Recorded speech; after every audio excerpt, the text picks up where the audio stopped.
wanted me to just talk a little bit. A lot of you, most of you don't know who I am. Some of you have seen me. Certainly, as you appreciate, I met Simon when I recruited him for the clinical trial that resulted in Elaprase approval. But most of you don't know, I'm actually a pediatric biochemical geneticist who does a lot more than take care of just MPS. And that's one of my challenges. As Simon refers to me, I have knowledge, I have expertise in this very rare disorder, but one of my challenges is I don't have the time to do that. And what Simon and I have talked about now for probably almost 10 years, when they came down to Chapel Hill after our first few weeks, Marie wanted to hear my story. It actually took her about 3 times coming to the clinic before she finally heard the whole story. And I can't share that whole story tonight with you, but as a lot of you people ask, how did I, as an academic researcher, get involved in MPS? It actually picked me. I didn't pick it. As a fellow at the NIH, National Institutes of Health in Bethesda, Maryland, I by chance did a clinical trial that didn't work to try to help MPS. But I saw 50 families, and I tell people I became knowledgeable without even realizing it. And now I actually have seen probably 1/3 of the North America hunter individuals in Chapel Hill in the last 5 or 6 years. That's sort of the level of expertise I have.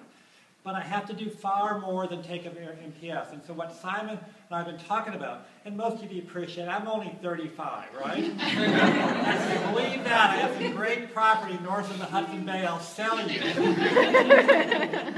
But there's really I have nobody else to sort of pass on my expertise. And one of the things I've always wanted to do is set up an endowed professorship or a chair, that money then would always go towards salary, with the idea that that person has to have expertise in MPS and will continue that, and so patients can come from around the country and from Canada to see that individual for that expertise. So that's what we're talking about now, is setting up a $3 million endowed chair, and that money will always be there, but then the funds from that will actually go towards supporting people like myself or somebody else in the future to do what we're talking about. But what Simon wants is actually a cure.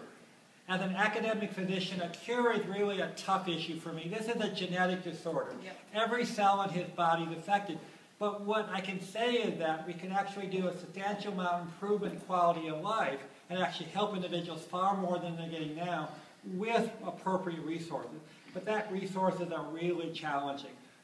You don't really appreciate how expensive research is. And what Simon wants that cure has to be a combination of basic research, learning why the storage material in his body has caused all the problems. We don't really understand that.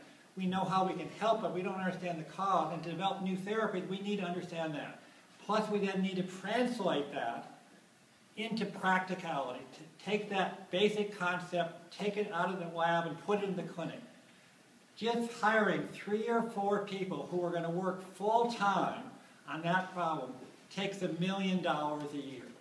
And I'm a good example of the key concept that I want to do is hire young, bright investigators, entice them to work on MPS disorders for 2 or 3 years. They get established, and now you have a person for the rest of their life. As a fellow, I saw one MPS patient for 5 minutes as a medical student and a pediatric resident. I didn't go out to do this. It picked me. The opportunity came along, and it was a unique disorder, but there's a lot to learn. And that's what we need for young investigators, and that's what, in the future, a bigger MPS research center in the Carolinas would allow that to happen, to support those young people. But we're talking significant fund. Simon has the connection. He has you, but he has lots of other people that you can do this. But it doesn't happen overnight, and it doesn't happen with a lot of work. And so that's why I'm here, to support them. Yes, I'm going to benefit from this, but who's going to really benefit is the patients with MPS in the future who are yet unborn, who are really going to benefit. That next generation, unfortunately, they're there. They're going to happen no matter what we do.